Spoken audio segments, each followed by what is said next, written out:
হরে কৃষ্ণ। শালগম বা ওলকপি আমরা সাধারণত কিভাবে খেয়েছি? আলু দিয়ে ঝোল বা তরকারি বা রসা বা ভর্তা মাখা, নর্মালি আমরা এগুলোই খেয়েছি। কিন্তু আজ আমি তৈরি করব ওলকপি বা শালগমের ঘন্ট, যা একটু ভিন্ন পদ্ধতিতে করব এবং খেতে খুবই সুস্বাদুকর। সম্পূর্ণ নিরামিষভাবে করব, পেঁয়াজ রসুন ছাড়া। করতে কিন্তু খুব একটা বেশি সময় লাগে না, খুবই সুস্বাদুকর এবং স্বাস্থ্যকর।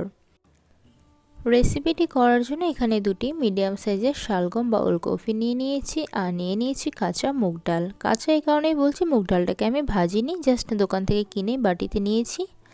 মুগ ডালটাকে ভালো করে ধুতে হবে, আর এখানে শালগমের খোসা ছাড়িয়ে শালগমটাকে ঝুরি করে কেটে নিয়েছি। এবার কড়াইতে তেলটাকে খুব ভালো করে গরম করে নিচ্ছি। গরম করে নেওয়ার পর দিয়ে দিচ্ছি ডালের বড়ি, আর মিডিয়াম আছে ডালের বড়িগুলোকে ব্রাউন কালার হওয়া পর্যন্ত ভেজে নেব। খুব একটা বেশি ব্রাউন করব না, তাহলে দেখতে ভালো লাগে না, খাওয়ার সময় হালকা তেতো লাগে। জাস্ট লাইট ব্রাউন কালার হওয়ার পরে আমি তুলে নিচ্ছি। ওই তেলে একটা তেজপাতা শুকনো লঙ্কাকে দিয়ে দিলাম 2 খণ্ড করে।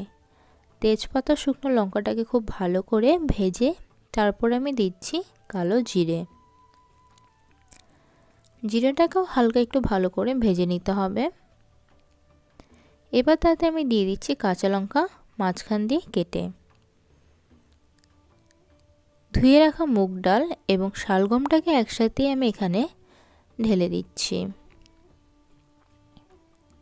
মুগ ডালটাকে আলাদা করে ভাজি করার কোনো দরকার নেই। এবার এতে আমি দিয়ে দেব স্বাদ মতো নুন, হলুদ গুঁড়ো, আর কিচ্ছু দেব না। নুন হলুদ গুঁড়োটাকে ডাল এবং শালগম বা ওলকপির সাথে খুব ভালো করে মিশিয়ে নিচ্ছি, আর চুলার আঁচ কিন্তু হাই রেখেছি।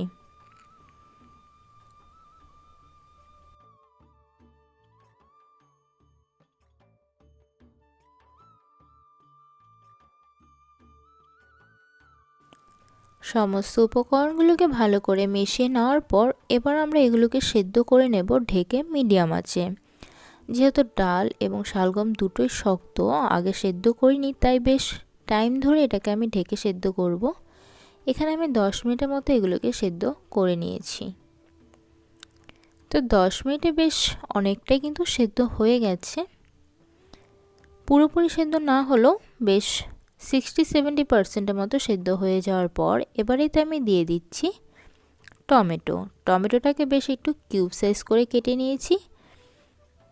আপনারা চাইলে টমেটোটা আগেও দিতে পারেন, কিন্তু আমার পরে দিতেই ভালো লাগে এবং খাওয়ার সময় বেশ একটু গোটা গোটা পাওয়া যায়, তাই আমি পরেই দিই। আর দিয়ে দিলাম ভেজে রাখা ডালের বড়ি। টমেটো আর ডালের বড়িটাকে বাকি উপকরণগুলোর সাথে খুব ভালো করে মিশিয়ে আবারও ঢেকে এগুলোকে আমি সেদ্ধ করে নেব। যেহেতু আগে কিছুটা সেদ্ধ করেছি, তাই এখন আর এত টাইম ধরে সেদ্ধ করা দরকার নেই। অর্ধেক টাইম, অর্থাৎ 10 মিনিটের অর্ধেক 5 মিনিট ধরে সেদ্ধ করে নিলাম। মোটামুটি 15 মিনিটের মধ্যে, প্রথমে 10 মিনিট পরে 5 মিনিট, টোটাল 15 মিনিটের মধ্যে কিন্তু ডাল এবং শালগমটা বেশ সুন্দর সেদ্ধ হয়ে গেছে।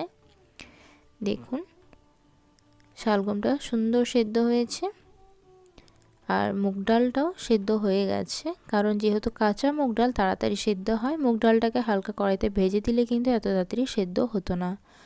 আর যদি আপনারা আরও একটু সেদ্ধ খেতে চান, তাহলে আরও 5 মিনিট ঢেকে সেদ্ধ করে নেবেন। ব্যাস, এবার আমি গ্যাসটাকে অফ করে দেব এবং ঘন্টটিকে সার্ভ করে দেব। তো বন্ধুরা, এই রেসিপিটি তোমাদের কেমন লাগলো কমেন্টে অবশ্যই জানাবে, আর ভালো লেগে থাকলে অনেক অনেক লাইক করে দিতে ভুলবে না। তাহলে আজকে এখানেই শেষ করছি, আবারও দেখা হবে নতুন কোনো ভিডিওর সাথে। ভালো থেকো, বাই।